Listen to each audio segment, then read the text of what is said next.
counties should benefit, but counties should not benefit at the expense of other counties. I am a representative of Kakamega County, and I've been championing for a formula that will make all counties gain. We need to have a win-win situations. Article 174 of our Constitution is very vivid on the issues of objects of devolution, read together with Article 10 of our Constitution on the issue of leadership and the principles that govern our country. We are emphasizing on equity and equitable sharing of our resources. We have counties which had already made their budgets this year. We had counties which had already made their CIDPs, the County Integrated Development Plans, and the Annual Development Plans. It is quite unfair that other counties are going to lose money in the middle of their budget process. A county, for example, like Vihiga County, the development budget of Vihiga County is 900 million. Vihiga County is going to lose 464 million shillings. It is very unfair. These are counties that are bordering my county in Kakamega. We have been championing for Mulembe unity.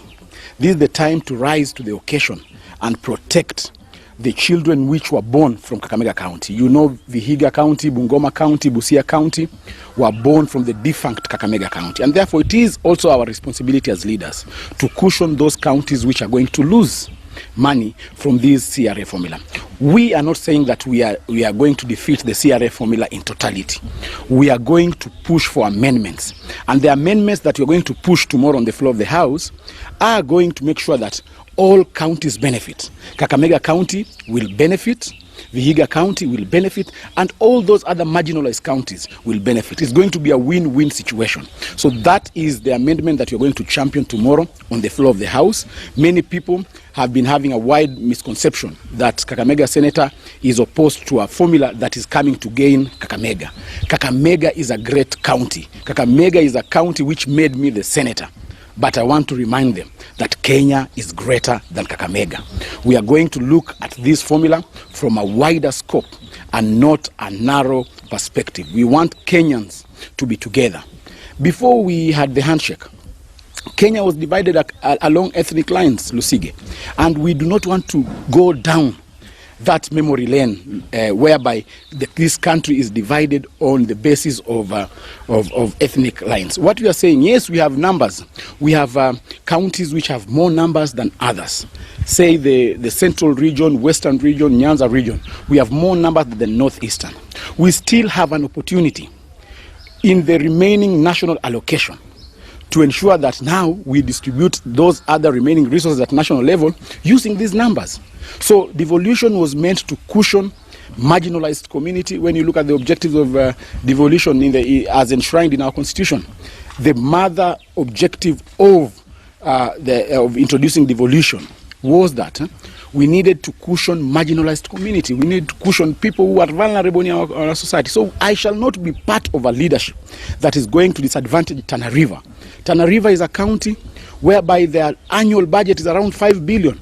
In this proposed revenue allocation formula, they are going to lose a whooping 1.5 billion.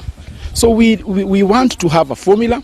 We are championing for an amendment on the floor of the House to ensure that all counties in Kenya benefit. And tomorrow, I want to state here categorically that I will be voting for a formula that is going to ensure that the entire country benefits and not just a section of this country. You cannot tag the CRA formula with BBI and handshake. Those are two insoluble issues. One, the BBI was brought about by two gentlemen, that is Raila Amolo Odinga and Uhuru Kenyatta.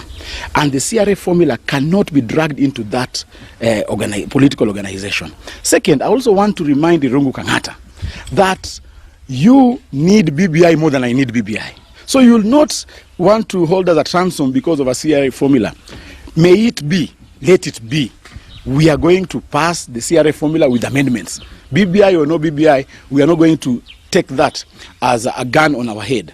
We are not going to be forced on a formula that is going to benefit one region or two regions in this country. We are going to ensure that all counties, Kakamega being one of them, and all other counties benefit from the amendments that you're going to present on the floor of the House tomorrow. Okay.